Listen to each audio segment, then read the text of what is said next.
My parents, back in 1952 in Gaston, Alabama, it was this highly segregated city. My mother went to high school in Marion, Alabama, with Coretta King. So when it came to the desegregation movement, I was the first kid in elementary, black kid in elementary. One of the first in middle school, Litchfield. One of the first at Gaston High School. One of the first blacks at UT Chattanooga. And so I carried this torch with me to be the very first. And that means a lot to me. Matter of fact, my next book is called Racism from the Eyes of a Child. And if you've never experienced or can imagine drinking out of a colored water fountain, or having to sit in a colored waiting room, or sitting in a separate section of a restaurant, or having to pull your car around and ring a bell to get a sandwich, which is the way that the drive-through concept was based out of segregation. Most people don't know that.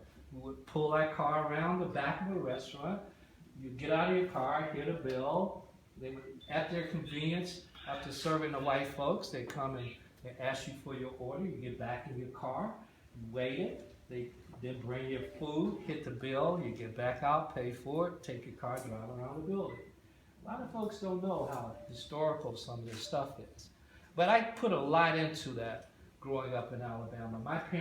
My dad made $25 a week driving a truck, Stamps and Company.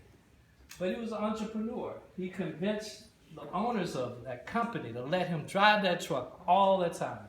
And he would, on the weekends and late in the evenings, he would tear down houses. He'd come to you and say, hey, I'll tear down that house. And he would take all the metals out of it, copper, the aluminum, and he would sell those metals.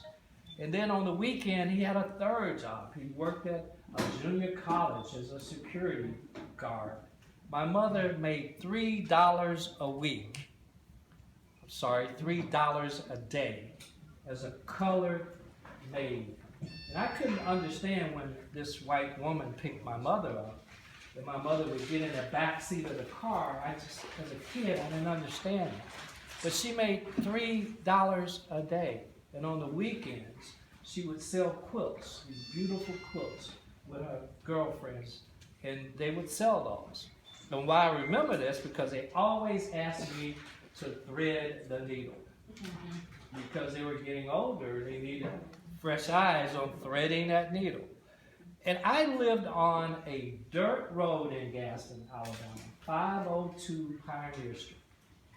Dirt road outside Bath until I was 16 years old. Black kid, one of the first, imagine this picture. Little skinny black kid, I was about this big. Going to a predominantly white school, state troopers picked me up to take me to school in Litchfield the first day. Dad poor, but yet a very, very proud man. My dad, actually with all those jobs, was also a volunteer fireman. Because he was so big, they call him Big Mac, and he could hold those hoses that it took 2 or 3 other people. After working 3 jobs, he still found a way to give back, which is in my book, one of the chapters, Giving Back. So I learned at a young age, entrepreneurship. I learned the beauty of passion, but I also learned the difference in determination versus passion. And in my book, I talk about these 10 traits, and people ask, how did you come up with this idea? Well, I came up with the idea to write because I'm a college professor, and I just wrote and got published my first white paper about 8 months ago that talks about strategic partnerships at Walmart, that's published in the University of West Virginia, one of their periodicals. And so I had to start looking inside of myself, because as a college professor, we're encouraged to write. And so I thought about, would the next book be about Destiny's Child? No, I didn't. I want to stay away from that. The whole Destiny's Child, Beyonce. I want to stay away from that. I wanted to establish Mathew Knowles, because folks don't really know Mathew Knowles, or where I came from, or the fact that think about this whole beginning of my life being the first black. Then I go on to work at Xerox for 10 years. And then I, in 2 years, get this highly huge promotion that I never should have gotten with just 2 years of tenure into the elite division, the Xerox medical system, selling zero radiography for breast cancer. This is what I'm doing at Xerox, not selling copiers. I'm selling zero radiography, which was a leading modality for breast cancer. How did I get that job? Well, I had been a trainee for almost a year in the copier division.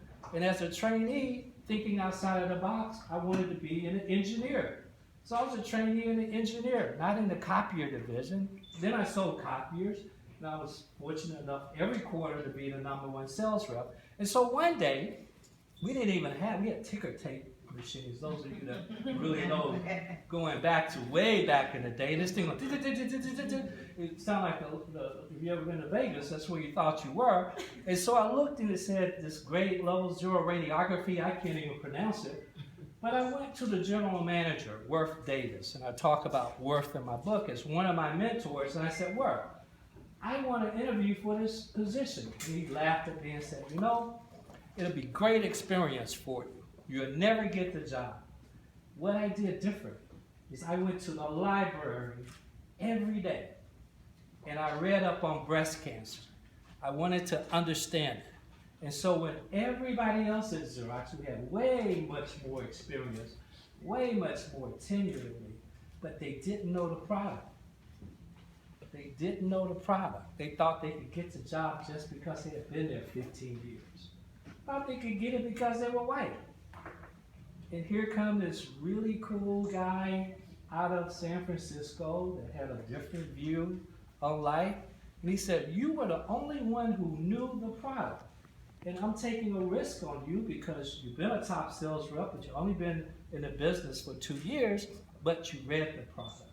But going back to what I was saying, see, it's interesting. I have this skill that I can get off topic because I'm a college professor. I can get back on topic. It's amazing because I teach. Actually, I teach today. My students in a few minutes are taking a test. I teach on Mondays at Texas Southern, and I'm going to get back on topic. At Texas Southern on Mondays at 3 o'clock, I teach artist management for 2 hours and 30 minutes. Take a 15-minute break, and then I teach intro to the recording industry for another 2 hours and 30 minutes. If anybody know anything about being a professor, that's 5 whole hours. You have to be entertaining. You can't just be up there lecturing with young people. And so we do all sorts of stuff. I might take my shoes off, I might run, I don't know. And the beauty is that in 10 years, I taught at Fisk University for 2 years, and then now 8 years at Texas Southern.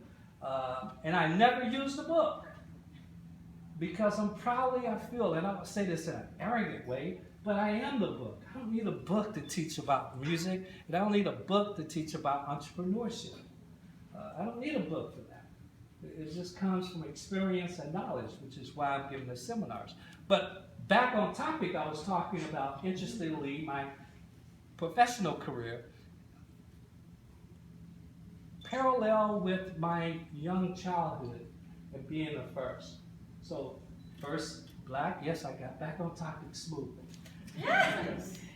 First black, elementary, junior high, then high school, college, and I get back to being my first job at Xerox.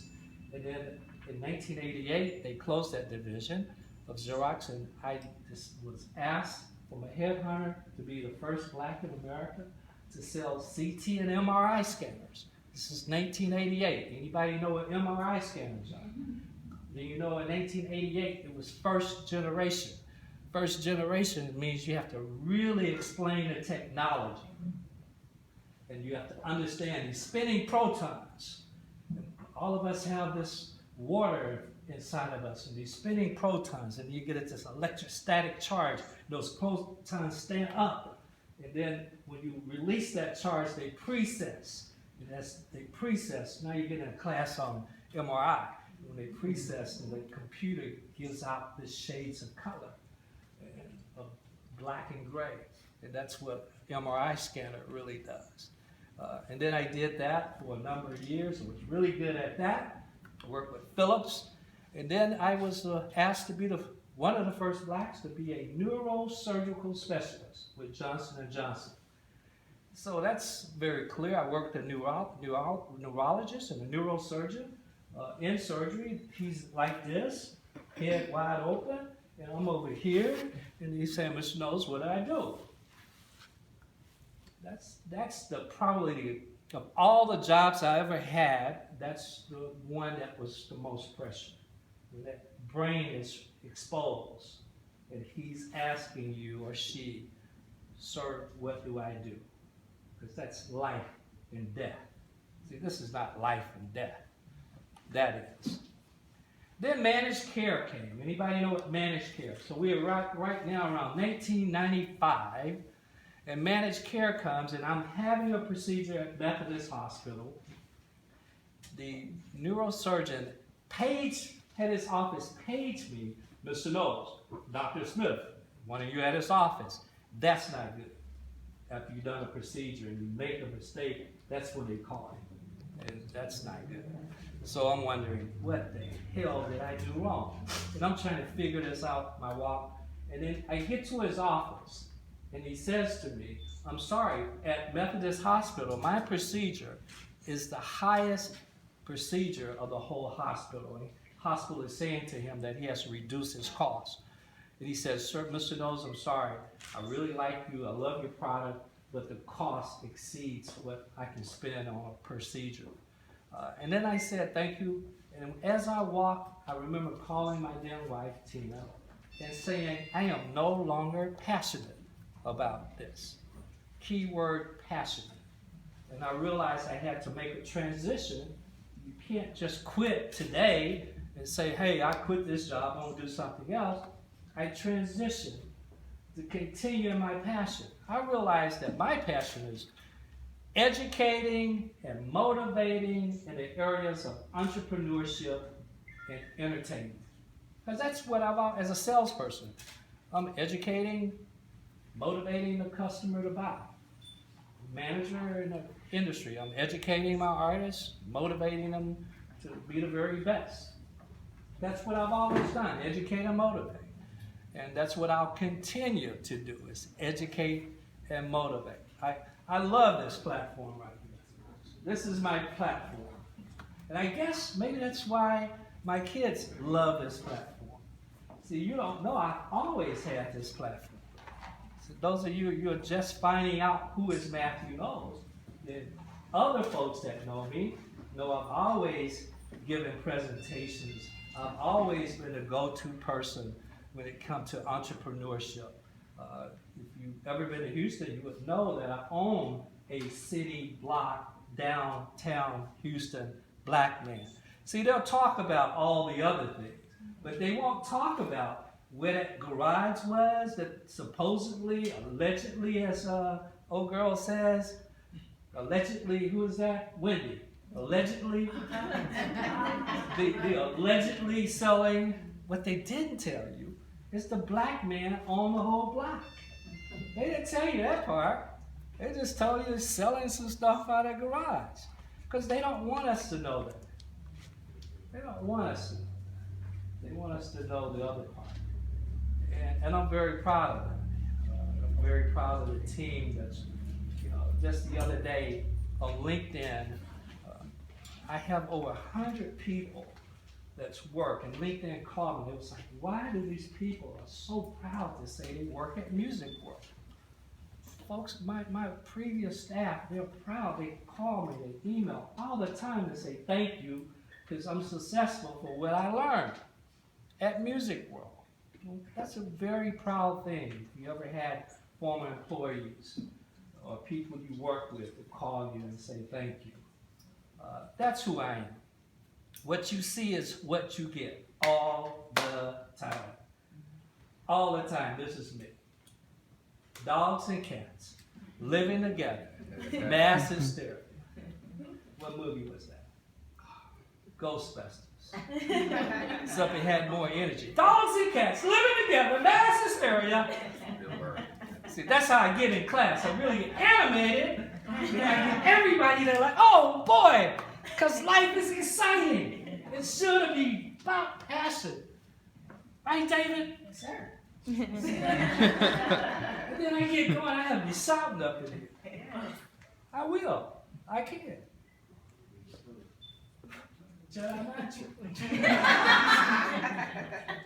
So that's who I am.